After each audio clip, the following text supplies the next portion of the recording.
Hello, friends. This is Dave Hurwitz, executive editor at ClassicsToday.com, here with the greatest recordings ever.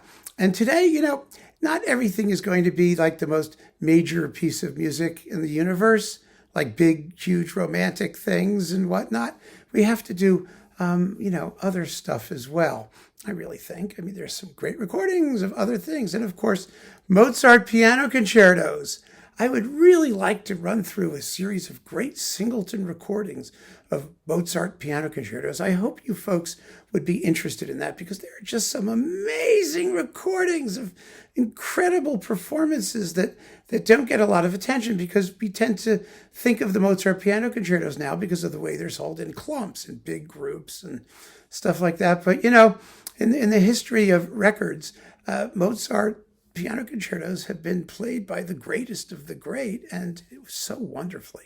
So I think we're going to be doing a bunch of those coming up, and I just hope that you all enjoy them and actually listen to them, because my God, what a legacy of great music making. I'm starting with this one, which probably, just because it's a disc that was so easy to overlook. It's Alfred Brendel and Charles Mackerras with the Scottish Chamber Orchestra on Philips.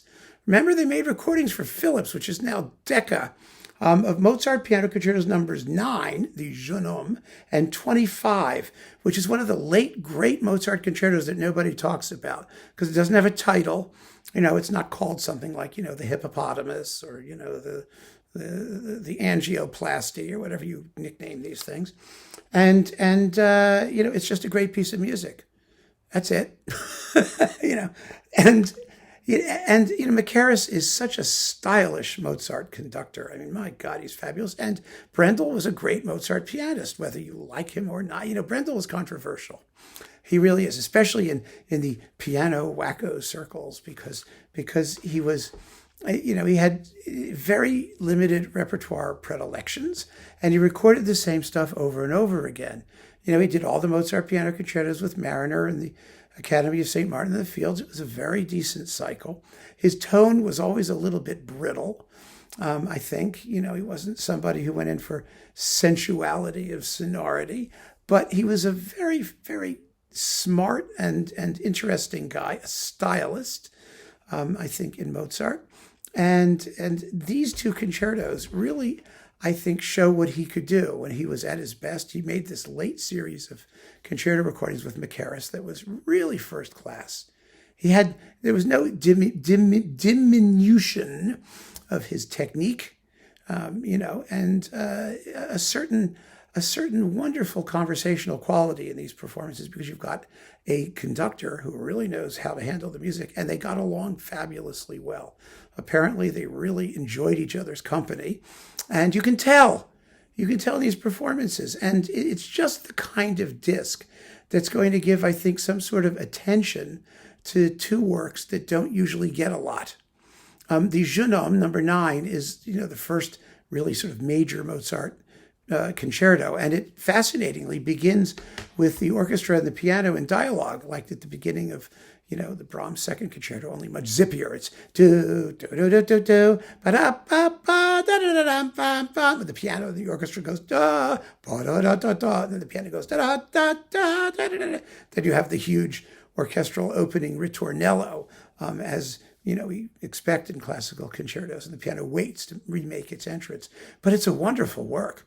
Really a wonderful work. A big, bold, sort of, it sort of came out of nowhere. And that's how it's performed here. It's not played like a little miniature, it has heart and soul and guts. It's terrific. And number 25 is a military concerto. It has trumpets and drums. It's a little bit on the cool side emotionally. I think that's what gets it for most people. They feel that it doesn't have the expressive quality of like Elvira Madigan, with a gorgeous theme and whatnot, or instantly recognizable tunes. It's much more interesting for what the soloist and the orchestra develop, what they make of them, because they're basically very simple arpeggio formulas, at least in the first movement.